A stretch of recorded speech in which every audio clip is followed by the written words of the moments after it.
introduce one of my buddies here, and then they'll say some things about themselves, and then they're going to pass along the baton to our other panelists. And then we're going to dig in and I'm going to ask some really interesting questions. So Sam, why don't you introduce yourself? Thanks, Alex. My name is Sam Slate, he, him, his. I live in Austin, Texas, and I work for Dell Technologies. I transitioned while at Dell in the age at the ripe old age of 43. I am a dad. I have an almost 16-year-old daughter, son, brother, veteran, theater geek, kind of a bookworm. Highlight what Olympus does as a company, what a lot of our products do, and then it'll give kids an idea. Yeah, like Zoom, like it's a big Zoom call. We've got a live session today, so welcome all and thanks for joining us. And Out and Equal is where I first met Alex, and I'm really, really excited to be in session with this group of folks again today and to have this conversation. Christian, over to you. Hi, everyone. My name is Christian Zerluki. I'm also part of Bank of America Merrill Lynch. My pronouns are he, him, and his. I am a transgender man. I've been at the bank for 12, 13 years now. They caught me right out of college. And this has been my home for a long time. I'm down in Miami, Florida. My partner and I live here. I have a 13-year-old stepson, and he's absolutely awesome. I started my medical transition HRT last year, so I've actually transitioned kind of through the pandemic. So I'm really excited to see what's going to come when I go physically back into the office, although I've shared a lot of my journey through Zoom. I'm looking forward to that experience. I'm a financial analyst. I service a lot of Latin America, Chile, Colombia, so that's also been interesting for me to see. And I'm excited to share more of my journey with everyone on this panel. Thank you. Victor, you want to go? Sure. Hey everyone, my name is Victor Lim. My pronouns are he, him. I'm a transgender male, and I'm a vice president of Global Financial Crimes Special Investigations Unit at Bank of America. I'm based in Chicago, and I transitioned 2 years ago. And now I'm going to pass it on to my family from my old company, Joel. Hey everyone, my name's Joel Edged. I'm a procurement manager at Deloitte, his previous company. I'm in the federal practice with, we are out of Washington, DC, but I live in Pittsburgh, Pennsylvania. I identify as a transgender man. I transitioned about 5 years ago, and my husband and I have a 12-year-old non-binary child. And that's it for me. Oh, we all went. Alex, you went, right? Yeah, everyone went. That's it.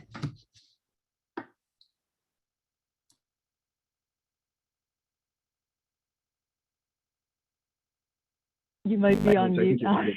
Yeah, Alex, we lost your audio. Sorry.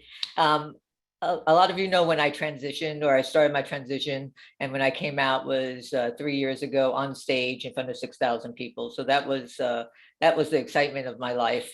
But one of the great things that happened that year was we put together this session where we were able to bring a bunch of guys together where we can talk about things that I wanted to know about as someone who was just transitioning and coming out as a trans man.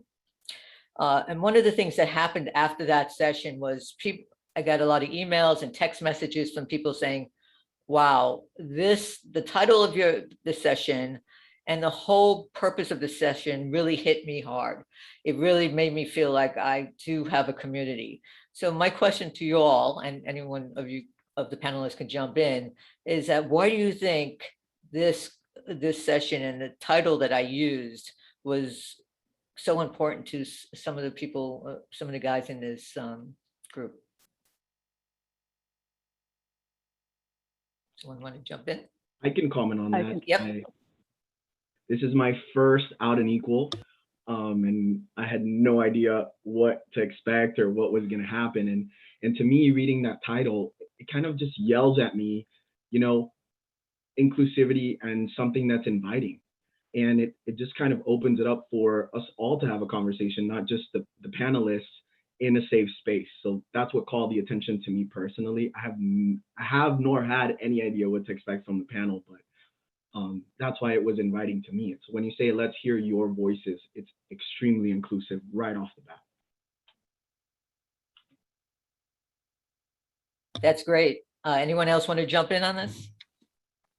Victor? Yeah, like going along with what Christine mentioned, like I think it's just really great to have a space focused on transmasculine folks at Out and Equal, because I feel like general media society, like luckily this year we have really cool celebrities like Elliot Page going into the mainstream. But before that, especially growing up, we don't really have any famous people or mainstream knowledge of transmasculine folks. So like a lot of times our input or our voice gets overshadowed by like trans feminine issues, or sometimes they don't know that you can be transmasculine. Like that was the case with a lot of my friends and colleagues. They thought transgender only meant transgender women. So that's why I feel that we do have this like visibility gap out there just in general public. So I'm really happy now we have more celebrities coming out. But beforehand, like if you see like random movies or shows, if there was a transmasculine person, like they would be like a one episode thing or some tragic figure and just like a side character, not really anyone where you could get to know or feel connected to as a person. So that's why I feel like it's really great having this panel here to be inclusive and like feel like we belong in the trans space. Alex and I have had this conversation many times, and particularly there is at least in my world, there's a gap in business representation of trans men and transmasculine voices, right? And that's what Out and Equal brings to the table for all of us, is connecting through our workplaces. And that's being at Dell, we're a 180,000 some odd person company. And it wasn't until several years into my transition at Dell that I actually met another transmasculine person in the ecosystem, right? And so I think there's part of that conversation that we'll get to a little later, which is the dynamic of being out at work and being stealth at work and what that means. And we'll connect those dots together as we go through the conversation, but I think it's all related. Okay, great. So Joel, did you want to? When I was asked, hey, would you like to be part of this? I said, absolutely. This was my favorite panel last year. Was my very first Out and Equal. And so Out and Equal's just been virtual for me. And I was like, yeah, absolutely. Please put me on this. But to speak to what Sam said, just being able to see trans masculine representation, again, this might be something we talk about a little bit later. Even just the day and a half we've had so far, I've seen so much already, and I might cry already. Might be a record. We're 9 minutes in crying. All right. That's all I have to say. That's usually my job, Joel. Come on now. Yeah, right. Oh man. Okay, so I'm going to move on to what Sam brought up and what Joel said. To me, visibility is everything, right? I don't know if I can ever be in the closet or stealth. And stealth, for who doesn't know what it means, is that means you don't share that you are trans. I have too big of a mouth. I'm an advocate, I'm a fighter. There's no way I could possibly ever go through life stealth. So my question to you is twofold. What made you decide to be an out trans person at work? And follow up, did you ever think about maybe being stealth? Yeah, I'd like to answer that one, Alex. Yeah, sure. So there was a time that I thought about it when I first started at Deloitte. I'd already transitioned. So I transitioned my previous company, and coming into it, it was like, I flew down to DC. They flew me in for an interview. I made it 2 minutes before I blurted it out. It's like, by the way, I'm transgender. Of course, they said, oh, we had absolutely no idea. And and that's when I realized that it is part of me. It is part of who I am. And what really made me realize that I'd never be able to go stealth is because I had our 12-year-old child, when I was still female identified. Me going stealth would kind of erase my history, right? So that's how I see it. It's like I would be doing them a disservice, my child, if I were to live my life stealth, because that's a huge part of my life and where I've been. And that's my own perspective on that. There's other guys that, been through the same situation as me, that have gone absolutely stealth, and they don't say, oh, I don't feel like I'm erasing my children. For me, it's a huge deal to say, yeah, I birthed a child. And to not talk about that ever would it'd be devastating for me. That's a great point. Anyone else want to chime in? Add some color to that? No? For me, I met my first transgender person ever at a Bank of America event. And I shared a little bit about it in the opening comments, but it was so incredibly impactful to, for the first time ever, be in a room. Like, I don't even remember if I talked to her, but I remember being in a room and how she commanded the room, and her confidence that was so powerful, that I couldn't imagine being in a space. And she gave me the bravery to really start to look at how I was going to start to disclose, being transgender and coming out. At that point, I still identified as a lesbian to a lot of the people that I worked with, and it was something that I was still coming to terms with, that I was transgender and that I was going to transition. And other than that, I didn't see a lot of representation. Honestly, I've come to meet Alex very recently, and Victor, and in the transmasculine space, they're the representation that I have right now at the bank. And it was just crazy to me that the first time that I met a trans person was at work, and I remember the impact that had on me. And I couldn't imagine not trying to do that for at least one other person, And with regards to being stealth, I've grown up in Miami. My entire life is here. It's very difficult for me to do that, just period. I think if I ever moved, would I try it? I think initially I would, but I don't see myself doing it for long periods of time. I'm also very proud to be a trans man and be in the community, and I really want to try to make a difference. And to me, the most impactful way to do that is to be visible.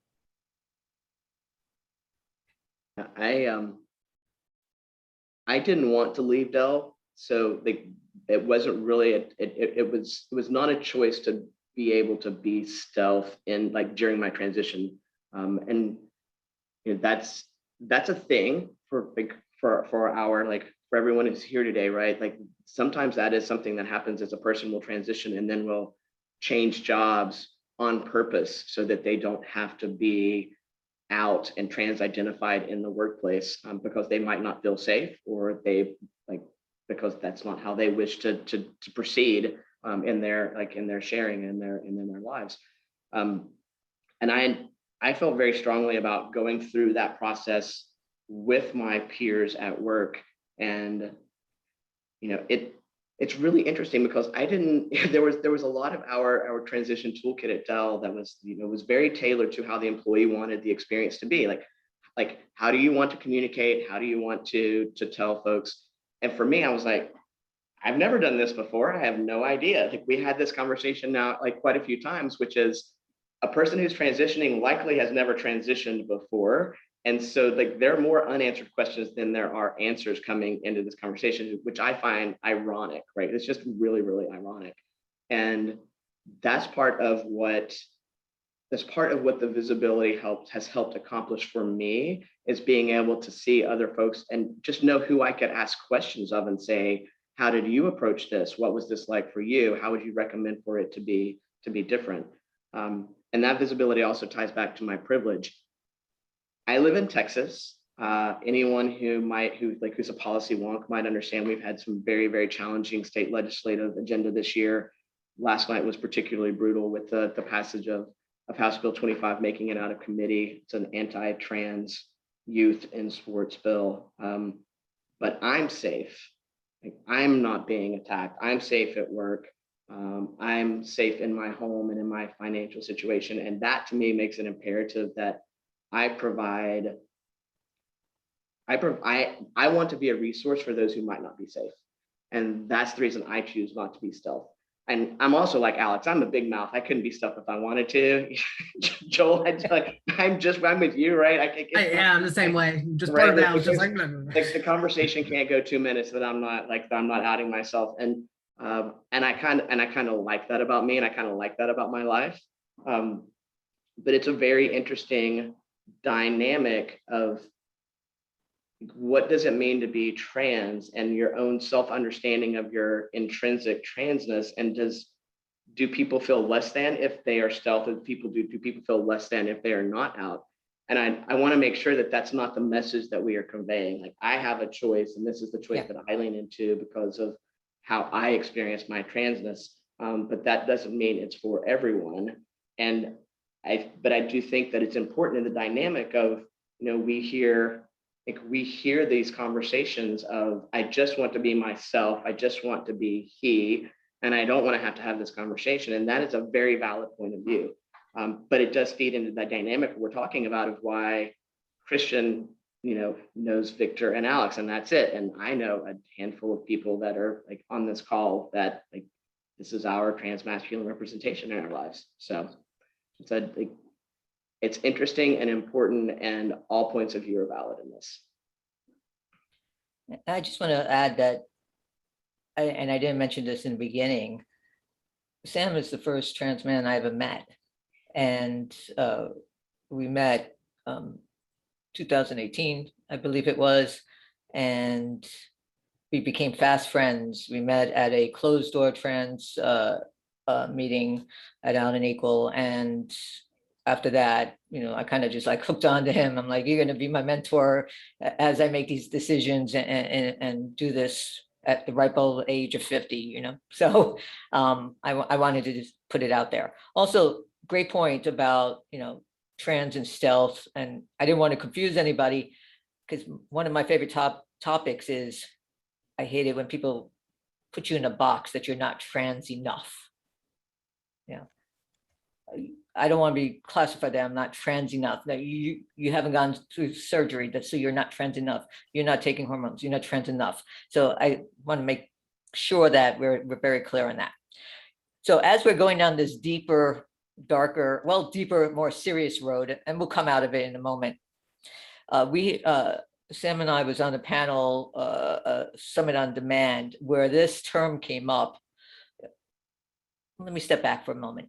We've heard homophobia, transphobia, but this term came up during this panel. I've never heard before, internal transphobia. I've never heard that before. And I was thinking, oh my goodness, we need a panel on just that, because it was like, boom, it hit me in the chest. And everyone knew what Kate meant when she brought that up. And I just thought that was such an interesting term. And my question to you all is that, have you ever experienced it? And has something at work kind of triggered that in you? So I'm going to just throw it out there into the world and see if someone wants to jump in on that question. No? I'll go first. I got a call. Yeah. Internalized transphobia is the reason that it took me to the age of 43 to start my transition and to understand my transness. I think it's a combination of internalized transphobia and lack of general awareness, but I think the lack of awareness was directly correlated to my internalized transphobia. I didn't, instead of like going out into the world and seeking answers to very deep questions that I needed to find the answer to, I was content to follow a path that I thought was my path. I lived, for 20 years as a very out and vocal and visible lesbian when I presented in the world as female. And I thought, well, that's just this is just my life. This is who I am. And I came to understand my transness through the process of being so uncomfortable in my body. Like what I saw in the mirror just was not what I saw from the inside. And finally came to the reckoning of I've got to rectify this dissonance, which is like I look in the mirror and this is not the picture that I'm supposed to see. And no matter what I do in the gym, no matter how I eat, like nothing ever matches up. And that's how I've started to untangle and pull those threads to understanding my own identity. And so that's like there are so many layers of transphobia that goes into that I couldn't even understand that like the process and what I was dealing with was because I was transgender. I had to deal with it from a body image situation. And it took me that long in that process. So like it's multi-layered, it's super hardcore. I think it's also related to having grown up in Appalachia and just the homophobia that I experienced. It's like, golly, if I had to overcome this, why in the world would I want to have to go up, like fight this even bigger hill and climb this bigger mountain of experience? So yeah, and I don't know that it's come up for me at work, particularly, Alex. There seems to be so much of that came up prior to, but I'm interested in if anyone else has had that manifest itself at work. I actually have, and actually, right after we filmed that session, it did come up. I'm often a part of large meetings, and people, transitioning at work, people, they say what they want on the phone, and especially during Zoom and on phone calls, they're okay saying she's doing this, she's doing that, she's doing that, and for a while. I was just letting it, I just let it pass, giving them a pass, saying that they're learning, they're not, this is new to them. Maybe they just forgot.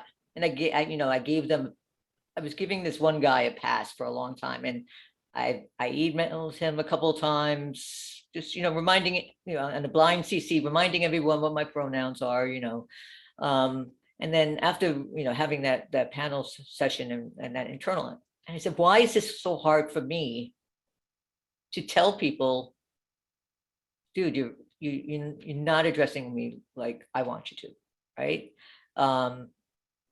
It's not my problem, it's his problem. And that's what dawned on me when I heard that term. I was absorbing this stuff because I was trying to make everyone else comfortable with themselves while making myself uncomfortable, while feeling the anxiety every time I got on the phone with this person on the phone. It was like turning my stomach and just letting it go and just letting it go until I said, wait a second, why am I doing that to myself? It's not my issue, it's his issue, and he needs to get over it. So that's my experience from it, and just recognizing this last week. So that's interesting, and I don't think I had realized that internal transphobia could encompass that, right? Like I mentioned, I transitioned during the pandemic, and a lot of the client-facing conversations for us turned into phone calls or Zoom meetings, and my voice changed. It was deep, but it changed like very quickly. And I had clients hang up on me because they thought I was calling them and had like all of their banking information, and I was a stranger that had a hack or something like that. And it's been very interesting to try to navigate those conversations. And I feel like depending on the client, some of them I was very close to them, right? And I've had to begin to disclose this. And for some of them, it's been really difficult for me. And I've been lucky that my team and the financial advisors that I work with have helped me in disclosing the clients that they're very close to. They've talked about my transition to, and I've had amazing conversations, right, where people have called me and like congratulated me and told me like beautiful things. But then I've had these conversations where I'm just like, do I call that person back? Like, how do I disclose to an 80-year-old Colombian lady that I transitioned? Like, how do I even begin to entertain those conversations? And I did tackle some of those in the recent weeks, and thank you, Alex, for sharing that, right? Because it is very powerful, and they are conversations that at some point they have to start being had, because it does affect me and you in your sense, who we are completely, right? So thank you for sharing that. Thank you. Okay. Yes. Victor, did you want? Yeah, I just wanted to say that I think Alex gave the best advice on how to tackle internalized transphobia. Like how I approached the topic was, I never felt bad about myself being trans. I always viewed it as if society is being cruel for me for being trans. Like it's just a reflection of society. So like for myself, I've never let it personally be like a fault or look any down on myself for being trans. So I hope for people who are struggling that they remember to just separate it. It's them, it's not you. Like it's not a negative at all. So I just wanted to reinforce the really great advice that you gave, because that's what personally helped me. That's great. Okay.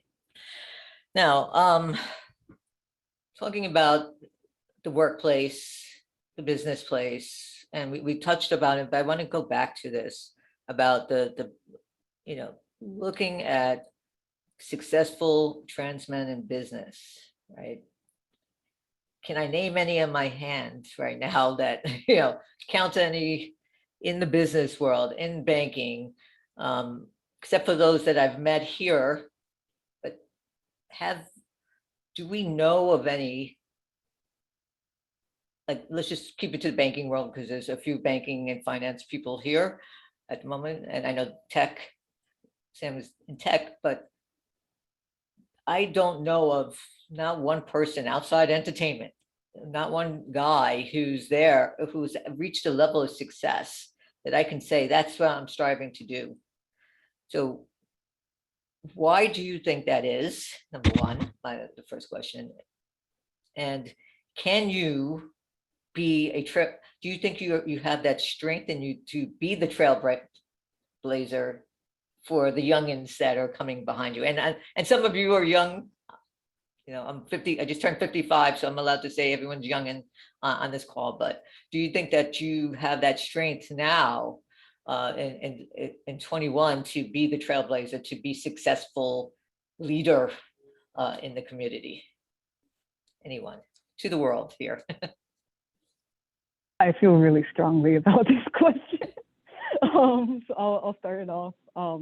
My theory is that there definitely are more transmasculine folks out there, but like the plan that I was originally going to go down, and I think many of them are probably going down, is I was told like, oh, just focus on your career for like 10 or 20 years so that you can build some level of credibility as like a fallback in case if you do come out and there's anything wrong, you can at least say that you had such and such accomplishments. So I feel like there's probably like this time lag or something, because there's probably folks who are junior or mid-career folks who are still kind of in that same mindset, that hustle of like, I have to make it first, and then once I have that safety net, then I'll come out. So originally my plan was 10 or 15 years down, then I would come out. But then when I saw Alex and Sam at Out and Equal in 2019, that plan like flew out the window. I was like, oh gosh, year 3, and I could not stick to that plan. So like, but that was only because I got to see you guys at Out and Equal. If I didn't see any other transmasculine professionals, I would be like, okay, I got to make it first, and then I could come out and be that trans role model. So I was gonna be that role model when I'm like 40 or 50, like you guys. Like right now I'm 26. And in terms of finding the strength to be the trailblazer, like, Alex, when you said that you were looking for those mentors and then you decided to become those mentors for folks too, that really inspired me. And in this last year where I was out at the bank, I had parents of trans kids reach out to me. And I still struggle with support from my parents.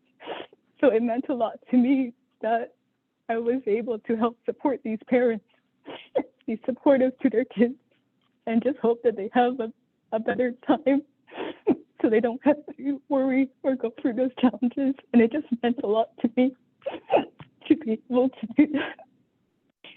So that's what inspired me to keep being out.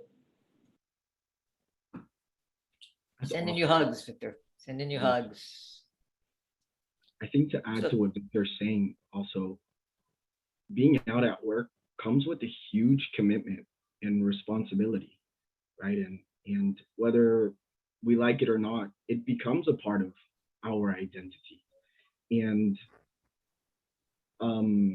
I came out at work, I guess you can say, this year, like formally in our networks, and I started making connections. And I think in like 6 or 8 months, I've been like tapped to be on 6 different panels, and I battle every time I say yes, because Victor, like, in order to be powerful in these panels, I feel like we have to become vulnerable and share parts of our story that some of us just don't really want to relive, right? And even when people reach out to us, Victor, and you help all these families, you could see the emotion that it causes you to have, because you live those moments over and over again, right? And being out at work and choosing to take that commitment and that responsibility is not just so one-sided as wanting to like break all these barriers and be the trailblazers. It also means that to be powerful, we relive some things that were hurtful or sad or negative in our lives. And it's a huge step to take, you know? Okay, Victor. Yeah, one of the things that I really appreciate about this group is the very abject refusal of gendered stereotypes, and that we show up in these spaces with vulnerability, and reject misogyny and reject toxic masculinity. So thank you for leaning into that conversation. It's really brilliant, and I'm really grateful to share this space with you. I have to say I have as many conversations with parents of trans kiddos as I have with other trans identified folk, and that is a pattern that continues to manifest itself. And it's, for those of you who were able to join us when we were in person last in DC, and we had the breakfast with Gender Cool, and we got to see those champions, those trans youth on the stage and all their glory and talent and power. Like, I almost wonder, Alex, we were taught, like, this question was about, like, who do you have that's C-suite that you can look toward? And for me, I end up looking toward these youth champions and thinking, okay, we're going to be in a better place. Like, if I don't have aspirations to be C-suite necessarily, at least not in the tech world, maybe in a different flavor of that. I'm 48 and I'm just now figuring out what I want to do when I grow up. It's interesting to say that, well, we might not have those people to look toward from a business perspective, but to look back now and see those folks coming up behind who are already in their power is so encouraging, and gives me so much hope. And, to lose the fight last night of the bill coming out of committee in the legislature, and also to hold in that same space, like what these trans champions and these kiddos are doing with their lives. Like, they're not going to let some bigoted state legislator tell them who they are and whether they're a valid human being or not, right? And I think that one of the most powerful things that I do in this world is be able to show parents a path that they want to be able to see for their kid, that it's not painful or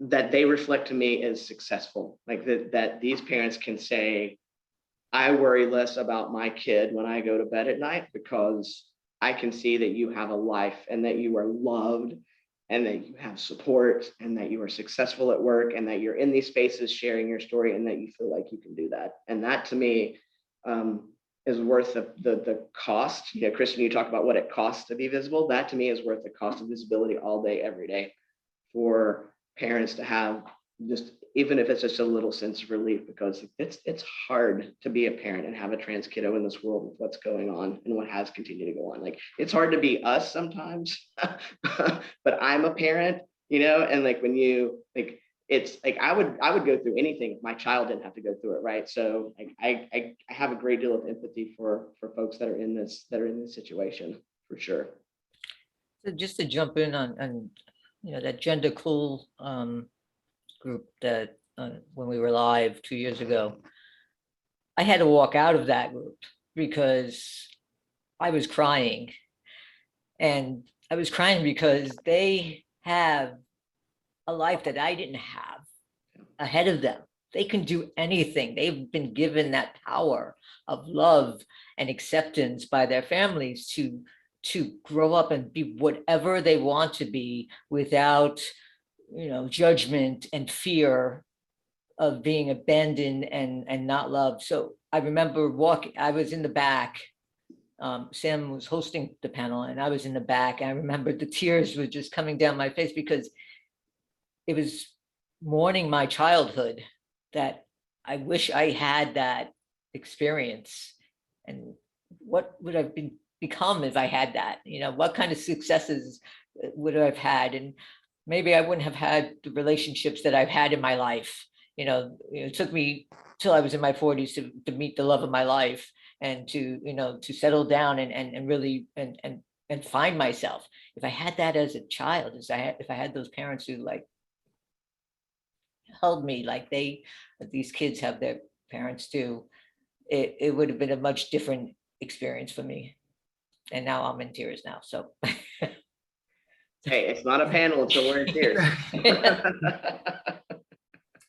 With me, I have no C-suite aspirations, but to kind of go back what you both talked about is my kid's non-binary, and they have a lot of non-binary friends, which absolutely blows my mind. Not just online friends, like in real life, in school friends, and like they found me on Instagram. And I was like, at first I was like, oh, this is kind of uncomfortable. There's a bunch of kids looking at my Instagram. I was like, okay, I'm going to clean up my Instagram. Apparently, this just became such a catalyst for a bunch of young, masculine, AFAB folks to see me as a dad. And they actually started calling me swag dad. I guess that's a good thing. So I'm the swag dad now. And there's even a joke going around. It's like, yeah, I'll adopt all these kids that Nadia, that's my kid's name. It's like, oh, I have 2 dads, you can borrow one, so I've kind of become like, internet dad to these kids. And and I realized once that happened, I was like, that was my greatest aspiration. It's not hitting the C-suite. It's just showing these kids, it's like, look, you can have a normal life. You can have your family. You can have your job. You can have the house, whatever thing you want. It's out there for you. But just to have seen that when I was that age, that would have completely changed my world. I wouldn't have waited until I was 35 to transition. Definitely, for sure. yeah. When I first was in this process of coming out and thinking how I was going to come out, I fell down the hole of the Instagram FTM. And I said, well, this is a whole community out here of people with their shirts off, and I don't know if I fit into that group, but these are my people. And I was, as I was looking for role models, I was like, am I going to find it on Instagram? But it was the only place I can look, because like I said, I didn't know anybody. Now I have a gigantic family of brothers here. Okay, going on to my next question here. What is the one thing that you wish you knew before coming out?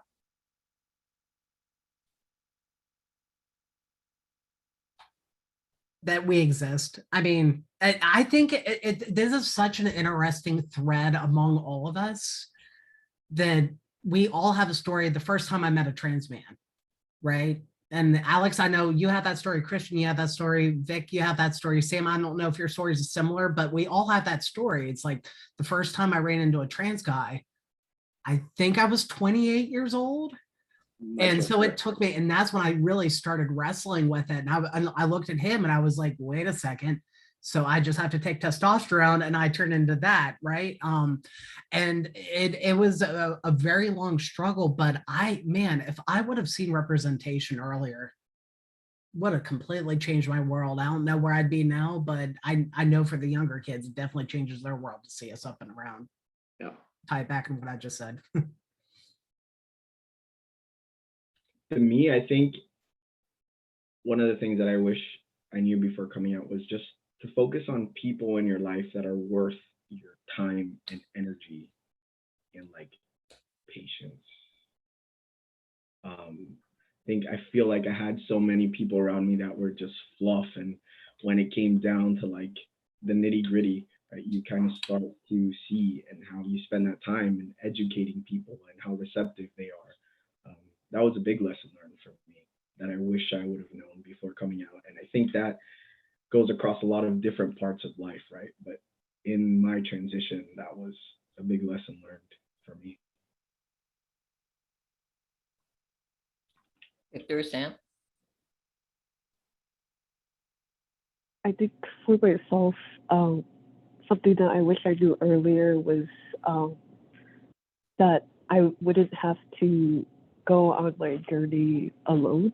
When I first started to transition just privately, I was even too scared to tell my closest loved ones or friends and stuff. So when I was a graduate student, like after classes, I would try to go to like new places I've never been before to try to present more masculine. I would dress and look completely different.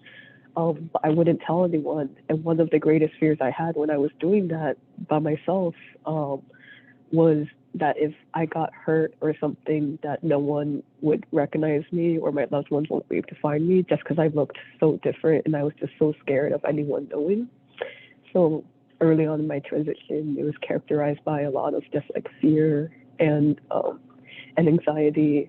But then like having just friends, colleagues, or like, even kind strangers who can kind of like encourage you, like you're going to have some of those days where you're like misgendered 5 times in a row, and then you just kind of feel like you want to like give up or not want to like assert your pronouns or anything like that. But I'm always really thankful for like the really kind friend or a teammate that would like step in for me and be like, oh, by the way, like he had a really great idea, or like try to correct other people for you. And when I see other people do that, it doesn't matter if like the next 20 people misgender me, I would at least felt seen that day, and it would give me the courage and confidence to assert my name and pronouns. And I thought originally I had to wait till I became stronger enough to like do that on my own, but it was actually with the help of other people that just accelerated that. So I really wish I let people in on my journey much early on versus trying to just struggle by myself with it. Yeah, out of the mouths of babes, right? I don't know how old I was. I know I was young enough that I don't remember how old I was. Like that's how little I was. And I remember yelling at my mother, I should have been born a boy. And my mom saying, yes, but you weren't. And there are like 2 really powerful things in that for me. One is before I'm old enough to know how old I am, I knew my identity, and that the first word out of my mother's mouth was yes. It was an affirmation, like that she saw me. And even though we were from a place that had no concept or perspective of what a trans identity was or could be, that she just inherently understood that about me in the world. And like the one thing that I really wish that I knew is other trans folk. I didn't. I am sure that I knew a trans person that I didn't know was trans before that I came out, but I didn't become like I didn't.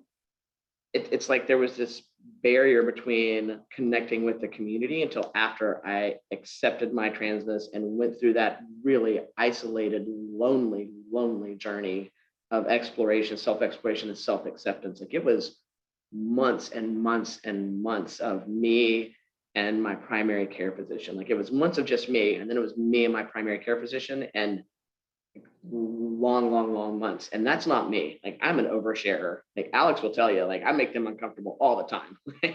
Alex is big mouth and I'm an oversharer. Like we are a righteous combination. But that may be the longest time in my life that I kept something to myself. And I wish I had known more people in the community. I wish I'd just known the community before going through that really isolating process.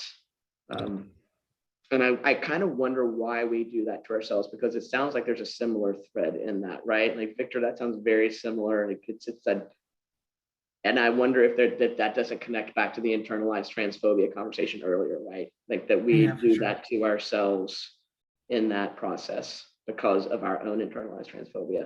And that's what leads me to my thing.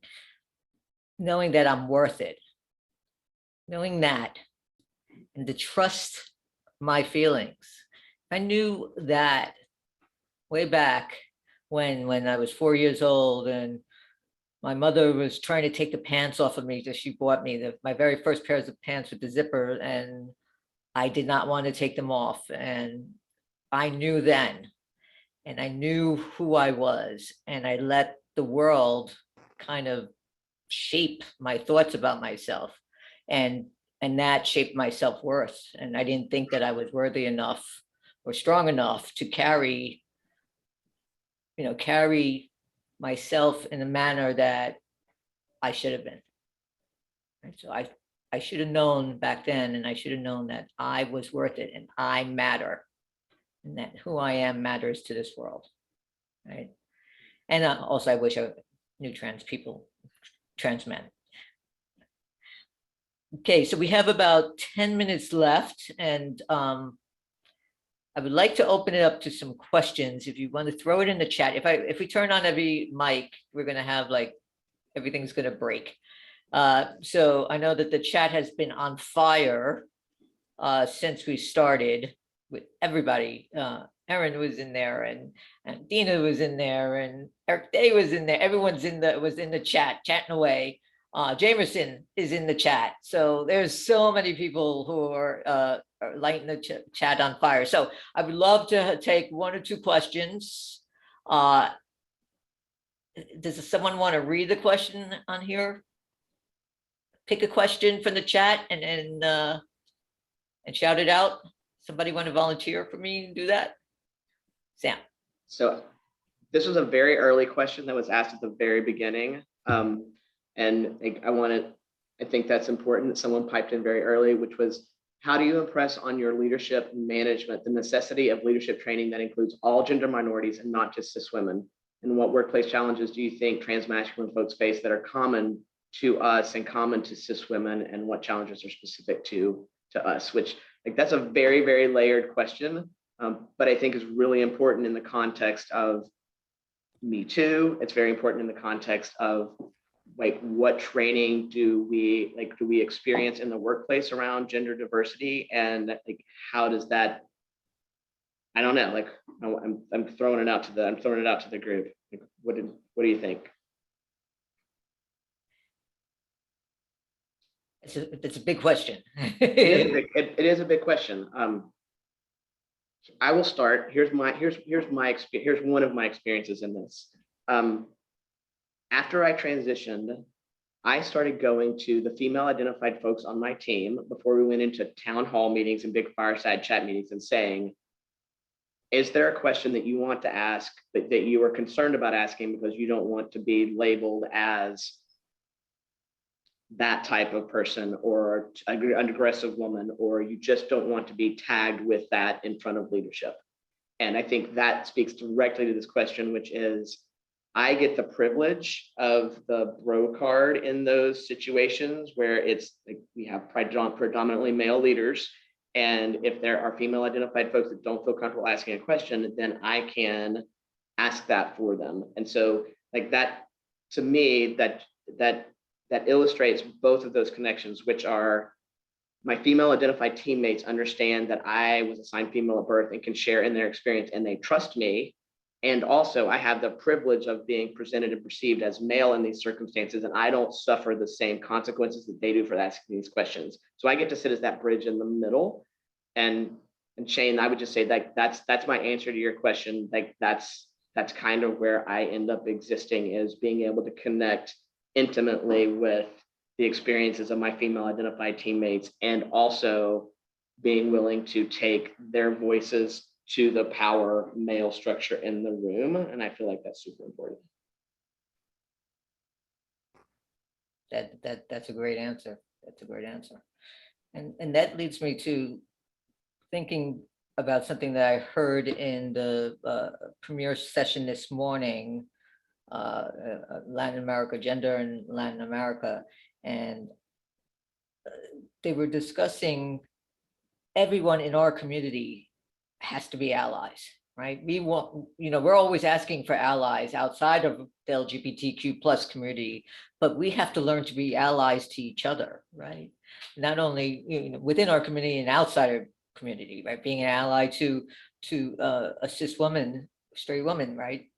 Being that ally, sharing your privilege. But if we expect people to be allies to us, we have to be allies to them. Yesterday on a chat, I was working with something and someone said, a two-legged person. We were talking about a client that it was two-legged person. And I had to stop them. I said, that's not how we address humans, right? It's a human you're talking about, right? So just to remind people, hey, so we have to be allies to all of the communities, just like we want them to be allies to us. Okay. All right, I think we can take one more question or two in the chat. Anyone see one that they thought was interesting out there? But I have to go and open this chat. I did find one. It said, my son Keith just came out in June at age 18. What advice would you give him?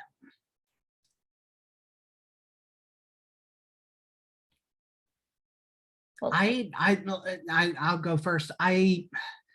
I think the common thread again amongst us, find yourself some mentors, find yourself, some trans guys, however you identify, find some people who are willing to chat. And so many of us are, if someone like if Keith reached out to me on LinkedIn or something, I'd be like, yeah, let's, get some virtual coffee or something, let's chat. And the great thing is, in this, like, I can't say post-COVID world, but COVID world, we've learned to get together that way, and we're far more open to it. So yeah, like just reach out to people, and if they're a decent person, they'll answer. Yep. Yeah, I think that Sam made me jealous a couple of weeks ago because he said he was out with the boys, his boys brunch, right? You now have a monthly boys brunch that you have. Yeah. I was like, I need a posse of boys to go to lunch with, a brunch with. I was jealous about that. So yeah, I think that establishing that social network early in life as 18 would be great for you to have that group to lean on and to learn from. we have lots of volunteers for boys brunch. Oh man, we're gonna have to do a virtual bro brunch. That's well, I will say that I like the boys and boys brunch tried to rename it bro brunch in our instance, and I would not let them, because I thought that bro was a little like might lean too close to the toxic side. So I'm like, no, it's a boy brunch. We're not going to go down the broski. That's my own personal bias coming into play. But for the 18-year-old, number one, and I like, this goes without saying, like, love your kid, and like love your kid in ways that feel overt and special and in front of other people, because I'm not certain, but I would be willing to guess that even if you tell your child that you love them and you support them, that there's still a question mark of how that exists in the world. Like, my parents love me, they love me. And there's been very, very, very, very few times that they've had to navigate that conversation in front of other people. And I am extremely aware of it. Like, there's one thing to love me when we're in private, and there's another thing to love me out loud, right? And so your demonstration and a parent's demonstration of abject and unfailing support and love in front of other human beings is a powerful tool, powerful tool. Like, that would be the advice I would give for a parent. And for the 18-year-old, like, be you. Find your community, you know, connect and network and not just with other trans folk, like with queer folk, with non-binary folk, with people in the world that are outside of the normative, and like, find your passion and live your best life. So, yeah. I would also add for them to just be excited. Like, it's awesome to be able to come to that realization and Yeah. say those things out loud at 18. Like, I don't think people understand how long it takes from the moment that you realize this internally to the moment that you say those words to parents or anybody out loud. And for that person to have the power to say that at that age is amazing. So they should be excited, and they should really just hug it so close, because that's awesome, and look forward to it. I mean, the world is so different now. So that's my 2 cents there. Wow, what a amazing conversation. I can't wait till we can get together. Hopefully next year in Las Vegas, we have this panel again. And you know, the last time we were in public, this panel and our group session lasted 3 hours. We kept no one wanted to leave the room. So we closed it down. they closed.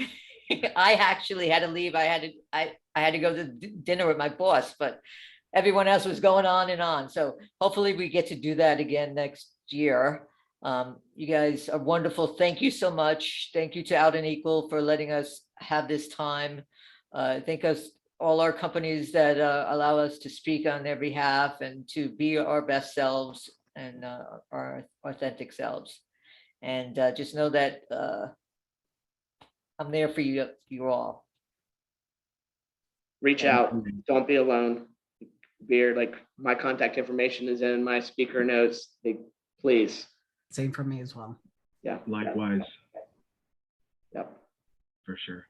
Pretty. And many thanks to Alex for organizing this mad herd of cats, right? Always. Yay. Confetti cannons. Look at this chat. Read this chat. This chat is on fire. I love it. Love it. I need a transcript of this chat. There's Yes. lots of people sharing their contact information, and we need to make sure that we capture it. So, Yeah, I don't know how to do that. I'm lucky I got the chat up. Hey everybody, this is Erin. Hi. Hi. I'm not usually jumping in on these because that's kind of rude, but I want to, just because I've been in on this whole thing. Maybe some of you have seen me. It's just, thank you all so much for being here. You may have seen me type this in. There's certainly lots of other stuff going on, especially like around certain cities or maybe even companies within ERGs, but I would really love to work with some of the organizers of this panel, maybe all of you and anybody on this, I think would see in our advertising. I would like to do like an in-between summit community meeting, you know, even if it's just a couple hours of Zoom drop in or, you know, some facilitated conversation to keep this going. That is really my goal as we staff up to do more community, you know, partner with all of you who are doing this amazing work, just to provide the platform and advertising for it. I see some claps. Yeah, I see lots of yeses out there. Yeah. That would be But fantastic. maybe I could be invited to brunch as a guest. Yeah. I don't know. You're always invited. You're always Invited. invited. Thank you all. This was amazing. Just so amazing. Love you all. All right. See you soon. Yes. Sounds great. Bye, everyone. Bye-bye. everyone. Yay, Eric. You all right, Victor? Yeah. Good, Thanks, guys. good, good. I want to give all of you a hug right now. Yeah. Hey, folks, it's Irene. I have to say, really nice job. I know most of you. It was beautiful. So thank you so much. Best one I've been to yet, other than, of course, Aaron, who's still on the line. So It's I have to give her so a good shout. to hear your voice, Irene. Oh my God, I miss have to you say that. all. Oh, And now there are new friends here that I have to meet live. yeah. I got all their names. I think I connected with most of you already, but I can't wait to hug you again. And Alex, I've seen you since the very beginning. I think I saw you the first time you spoke. I've been after you since, stalking you. I'm a stalker. I absolutely am a stalker. I'm technically challenged, so if you're sending me messages on the platform, I have no idea. I don't know I what I'm doing. probably have. I probably sent one to all of you saying, hey, I'm doing an open trans roundtable at 6 o'clock and no males show up. So we listen to people tell their stories and it's all women. So one of you has got to show up, please. There's a lot of us. We'll be there. All right, at least one. Sam usually Hey, shows up, but if we can get a couple of you guys to show up. Not that women aren't great to listen to. My daughter is one of them, of course. But my daughter is the other Sam in this case. Yep, Mr. it Slade. is. Yep. Yeah. If you want to save the chat, just so you know, like Alex, and Sam, if you hit the little 3 buttons in the chat box over on the side, over past the smiley emoji, that menu will give you a save chat, and that'll save it to your local drive. Yes, thank you so much for the technical support. Rockstar. Somebody's got to be an engineer in the room. It's me. I'm a lot of things. I could design your VMware farm, but like engineer, I am not. Wow, Oh my same, God. same dude. This was so good. Oh, y'all, I miss everybody so much. Oh, it's awful. It's Awful. I mean, I will say this. There have been aspects that I've been very appreciative of. Like, I have to say that Totally I'm agree. really working on my practice of gratitude. But goodness gracious, it's going to be such a homecoming. It's going to be better than prom, y'all. It's just... Oh my goodness, you're right. Listen, I have had a dress ready for like, what, 2 years now? This is ridiculous. Y'all, this is how bad it's gotten. So we had a team member in my work team who is taking a new role at Dell. She's beloved and she loves Schitt's Creek. She loves it. So we had a Schitt's Creek themed party and I was so desperate to get dressed up that I literally went as Johnny Rose so I could wear my tux and be in my tux for an hour and a half on a Friday afternoon in the Texas heat. Like, that's how desperate we've gotten, people. Well, listen, I've seen Sam in a tux and I would have gone to the party. Good thing. You're sweet. You're very sweet. Oh my goodness. You know what? At least we have Zoom, right? And we can see each other and That's right. social media to follow each other for those of us who really have figured out how to do that. So my daughter's saying, okay, you got to put Twitter. And I'm like, oh my God, I can't follow all of this stuff. I can do YouTube. So long, Irene. Look at it, right? So when So we went long. home, so I thought we were going home for like a week, right? I told my staff, yeah, you might want to take your shoes home. It'll probably be a couple weeks. 19 months. So I said, I'm not going to cut my hair, right? I'm going to lose some weight, which I did. And I'm not going to cut my hair. And this is what happened. Yeah. It's fantastic. I'm going to leave it. Why not? So. Sorry. Okay, y'all, I have a meeting I have to get to for work, so I gotta get on that, but hopefully Las Vegas, which I'm just shaking my head already. I know. Las Vegas will be My head hurts already. yeah. Oh man. I didn't even think about that. Yeah. Yeah, but before that, HRC dinners coming up and stuff like that. So lots of stuff. Hopefully we can all participate in. So Vegas, baby. you guys did fantastic. It was really nice. It was really nice. Proud. Take care. It was awesome. Victor, I will gladly talk to your parents. I got you. Aw. Oh, She's not More kidding. than I'm really Not not kidding. kidding. I talk to parents from all over the country all the time. And listen, I can win them over. I can do it. So hook up with me, and I am more than happy to talk with you, of course, all of you, and all of your parents, because that's what I do. More than happy. PTAB. Honest to God, I love talking to parents and trans people in general, but Victor, have you met Irene before? we have not met. All right. We are so like that's new a- friends. We're new friends. All right. Mhm. So I met Irene the same summit that I met Alex, which was 2018 in Seattle. Yeah. And that's where like it's the old Sam and the new Sam. Like I was named Samantha at birth, and Irene's trans daughter is Samantha in her now world. So like we are now both Sams in the intersection. Yeah. It's pretty fantastic. Yeah. Yeah. But yeah. And then I find them in the aquarium talking to each other. I'm like, Sam, this is my conference. What are you doing? How come you make all the friends? And so now she actually does get recognized, Sam. So Sam is a YouTuber. I'll fill you in sometime. Yeah. It's Samantha Lux, L-U. I'll put it in the, I don't think I can put it in the chat anymore. Samantha Lux, L-U-X. So now people recognize her. I'm like, I'm her mother, just so you know. I'm her mom. So And a great mom. it's become quite a journey for us. So anyway, any of you on the call that are still hanging out, because there's a reason we all hang out. If you can join us tonight at 6, we would love to have you. And yes, Sarah, who's still on. Yes, I do. So let me call. Okay. Excellent. Love seeing you. And Jameson was here. Oh my God, it was so good. All right. I was so honored to share space with you today. Thank you so much for this experience. It was awesome. Joel and Love Christian, you guys. like we've only known each other over Zoom. Like, this is Yeah, what are we going to do when we yeah. get to be in the same physical space, right? It's gonna be crazy. Yeah. Just say Hugs. it. Me and Victor are gonna have a meetup. It's been like what, 3 years, Victor? Yeah, almost. Yeah. We're getting close. Joel, So I'm here hint you from the are. mom, remember to eat and drink during the day of the gala, because otherwise those first 2 glasses of wine, whoo, right to your head.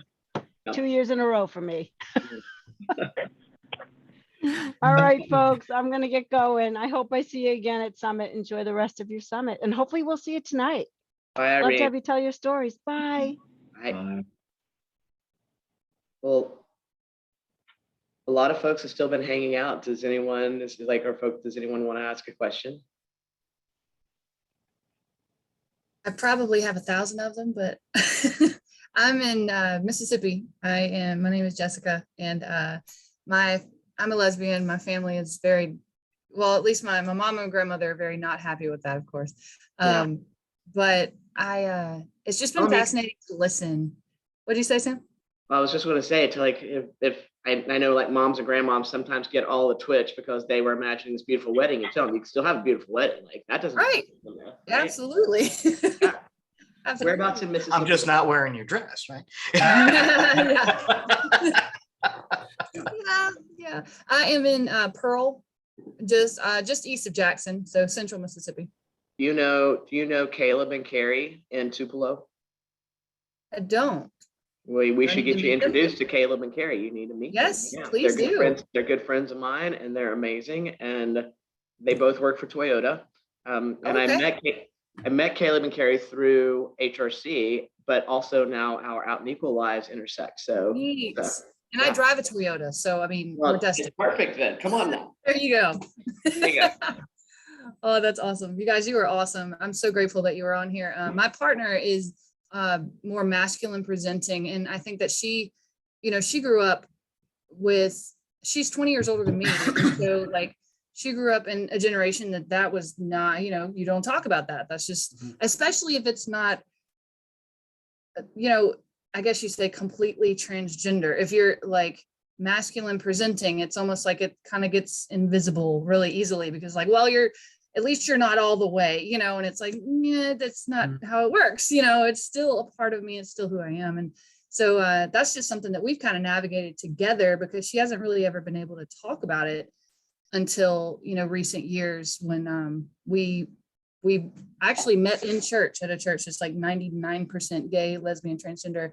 And so we both have an abundance of conversations over the past few years that neither of us had prior to that. So it's just been a burst of information. So thank you for listening to all of our questions. So Sarah, that's actually really interesting. The moment that everything clicked for me, I read an article, because I was, you know, again, wrestling with this for about 7 years. And I read an article about a bunch of women, I think it was 3 women, talking about how their masculinity is important to them, and it's an identity. It's not just like, well, stop calling us just this pile of butches over here. I am a masculine woman. And then it's funny, I thought to myself, well, maybe I'm a masculine woman. And that was the moment that my brain just said, no, you're not, you're a guy. Oh, wow. So it's interesting how, and it made that identity of a masculine woman so much more valid to me, because once that became valid, I became Oh, valid. yeah. Yeah, right. So Wow, that's it's interesting how those little things can, you know, and so any of my friends are just like, you know, I'm, you know, whatever word they want to use for it's like a masculine woman. I'm like, yeah, you go. You know, that's awesome. That's so funny, because it reminds me of college. My roommate told me that she's like, I need to tell you something. And she said, I used to be with a woman. And I was like, okay. So we were like going to talk through this whole thing and figure it out, how we're, you know, and then later on, I'm like thinking back on my high school experiences. I'm like, oh, that's what that is. Like, I didn't like the guys. I didn't want to, you know, that girl was really cool though, but I just, you know, wanted to be like her. Realize right? all the crushes you had weren't crushes. Yes. And the opposite. Yeah, that's my new thing. I was like, oh, I thought I had a crush on all these boys growing up. I was like, oh, I just wanted to be them. I don't want to be. Right? That's so I funny. thought I wanted to be with them. It turns out I just wanted to be them. Yeah. And it gets even more Exactly. confusing if you unpack the gay thing afterwards. Now, for me, Right. trans was always a primary identity. I've known since I was 3, Yeah. right? But, Wow. you know, and then going back, so I was in high school in the 80s. And there was only the binary gay and straight. And I knew I didn't fit in that, but I knew I had to be me. So there's a whole, you didn't find the transsexual thing until later. So then later as an adult unpacking the gay, you mentioned this before, Sam, about, do I have to have this mountain too? Oh God, I don't want to climb both of them. Oh, yeah. Right. I don't want all the labels. Right. Wow. Right. Already came out once. Yeah. Yeah. Well, and then Ah. there's also the additional dynamic now of my queer erasure, right? So I am queer identified, I am trans identified, I am currently in a relationship with a female identified person. And when we're out in public, we look like this, the cutest straight couple walking down the block. And it pisses me off because Yeah, we're not. yeah. Like, we're both queer identified, both of us. And I worry about her experience because she's queer identified and is primary and like has primarily been in relationships with female identified folk. So normally when she's out in public with a romantic partner, like it's very clear that she's queer identified, and now it's not. And so we're both we're just going to get t-shirts, and I'm just like, it's just going to say queer as fuck on the t-shirts, like there it is, like boom, there you go. Like I'm just going to wear it all the time so that I don't have to navigate this erasure prospect of like moving through the world because of what assumptions people make. We were having this They conversation. make all kinds of assumptions. I absolutely do. Like, Yeah. for instance, if I'm in queer spaces, I get assumed to be a gay man. And if I'm in normative spaces, I get assumed to be a straight man. And unless I come out in my trans identity in those spaces on the reg, then those assumptions just carry through. Like people just like take me and they put me in whatever box their brain like puts me in because of like my perception. Like it's part of the privilege of passing, right? I've got passing. It is. And Yep. I do too. And at this point, it's kind of like, I don't care what other people think anymore. That's their problem, not mine. It's not I think necessarily it is, that me and my not that husband I are care. brothers. It's the fact that I don't like forwarding or supporting a normative agenda. And so for me, it's that like, I will not sit in support of your normative world. I need you to understand the queer space, and that I am bringing all of that with me, whether you like it or not. So this is where Alex and I have fun, because when we talk about being the big mouths in the room, like I am constantly the big mouth in the room. If I make you uncomfortable, I apologize. You can feel uncomfortable. It's not because of me. It's because of your, like, that's because of your bias. So Mhm. yeah. Yeah. Oh, that was a lot to unpack when he started talking about that. And I was like, am I going to get voice surgery because I'm uncomfortable with my voice, or because I hate being misidentified? So that's something I'm struggling with. And that's some internalized transphobia as well, too. Yep. Right. Wow. So I How have long a have you been on T, Joel?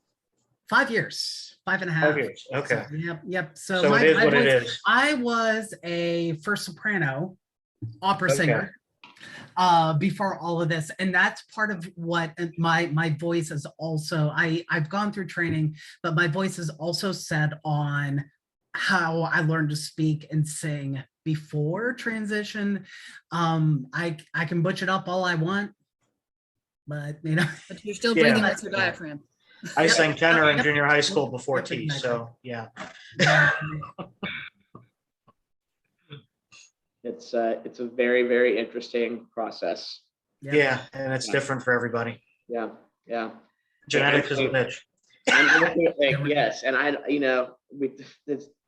for those of us who transition beyond our teenage years, right? There's second puberty and all the joys that go along with that, and whatever's going on. I'm 48. Whatever's going on with my body now, I was like, my T levels were very, very stable for the first 5 years. Like, we got to a good place, and they've been very stable. And now all of a sudden, they're not so much. And it's opening my eyes to, like, the disenfranchisement around research that we experience, right? Which is, I can't go and pull research that says, well, at about this age, if you have increased T levels on the same dose, this might be happening to you. And Oh, no. right, like, there's, like, that research is not there. There's not that No. ability for me to be able to go and tell, like, it's one of the reasons I'm in so many Facebook groups. It's like I can access community knowledge and just incidental knowledge of what other people have understood and found out about themselves. But now I have to go to my primary care physician and say, well, I'm guessing this is maybe what's going on, but I don't have Data. I don't have data to support. Nobody has data. When I started T at 24, they looked at me and said, we don't know if this is going to kill you. You have to be willing to accept that risk, because we haven't started anybody on T this young. At that point in time, most people transition midlife, right? So here I am, 24. We don't know if this is what this is going to do to you, if you're going to have a heart attack at 50. And it's like, okay, I don't care. And that's they basically said, I'm going to kill myself if I don't do this. So yeah, like it's going to take 10 years off your life, because you're going to be biologically male as far as your cardiovascular system goes, and men typically die 10 years earlier.